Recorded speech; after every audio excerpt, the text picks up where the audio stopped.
Oke, assalamualaikum warahmatullahi wabarakatuh. Di video kali ini saya akan mengajarkan Anda sharing ya, bagaimana sih resiko membuat judul skripsi. Di video pertama saya sudah ajarkan bagaimana cara mencari inspirasi. Pokoknya suka nggak suka, bisa nggak bisa, pokoknya kita buat judul. Itu langkah pertama. Langkah kedua yaitu kita cek resikonya. Kenapa harus mengecek resiko? Karena nggak semua variabel itu bisa kita teliti, walaupun kita suka.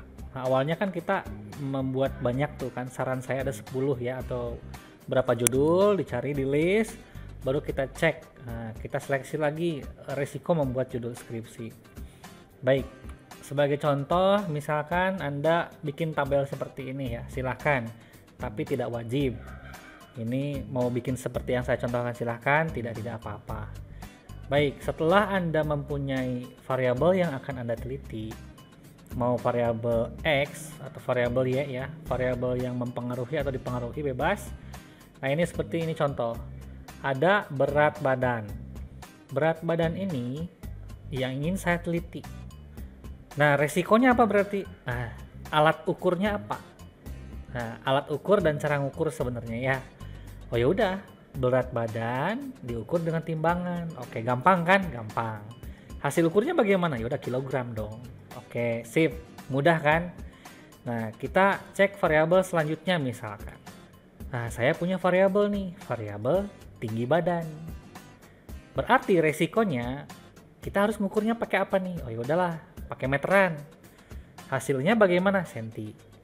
Itu sederhananya begitu ya. Jadi ada variabel, alat ukurnya, cara ngukurnya gimana, hasilnya bagaimana. Nah, kita kasih contoh lagi, suhu. Nah, saya punya variabel nih, saya ingin meneliti suhu. Nah, cara mengukurnya itu dengan termometer dan dengan termometer, dan hasilnya adalah Celcius.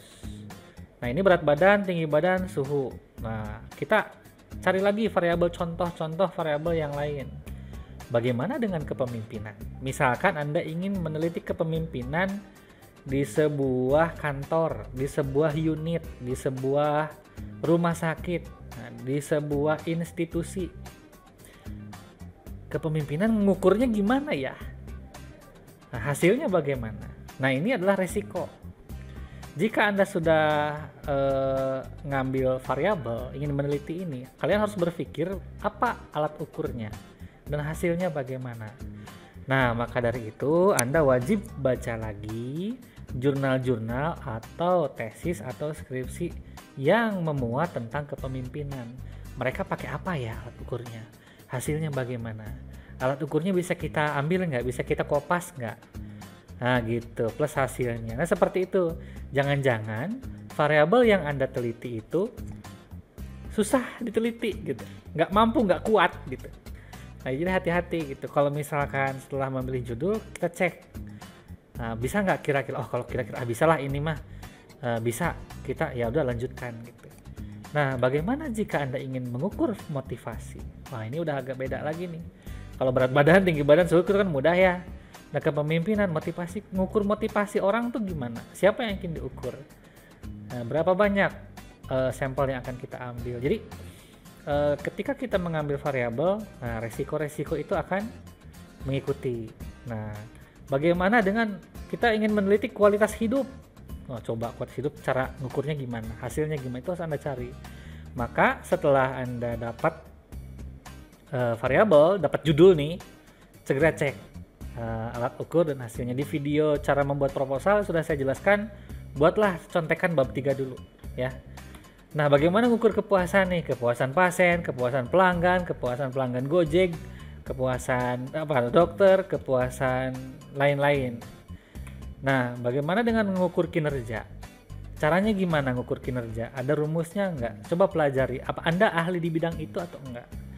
Atau Anda paham itu atau enggak? Kalau kira-kiranya enggak kuat, kita bisa ganti variabel atau ganti dengan judul yang lain. Nah, jadi kesimpulannya gitu ya. Ketika kita sudah mengambil judul, segera cek alat ukur dan hasilnya gimana. Nah, kalau misalkan contohnya nggak ada, aduh variabel yang aku teliti unik nih, bagus, tapi susah. Nyari kuesionernya susah, nyari contohnya susah, nyari lembar observasinya susah. Alat ukurnya gimana ya? Nyari kesana sini nggak dapat, ya sudah. Daripada repot, mending kalian langsung aja cari judul yang kedua atau variabel yang lain yang kira-kira sesuai dengan kemampuan. Jadi begitu ya kawan-kawan. Kesimpulannya adalah menelitilah sesuai dengan kemampuan. Kalau Anda tidak mampu, mohon jangan dipaksa. Oke, segitu saja video dari saya. Semoga bermanfaat. Jangan lupa subscribe dan tekan loncengnya untuk mendapatkan informasi lebih lanjut dari saya. Wabillahi taufiq wal hidayah. Assalamualaikum warahmatullahi wabarakatuh.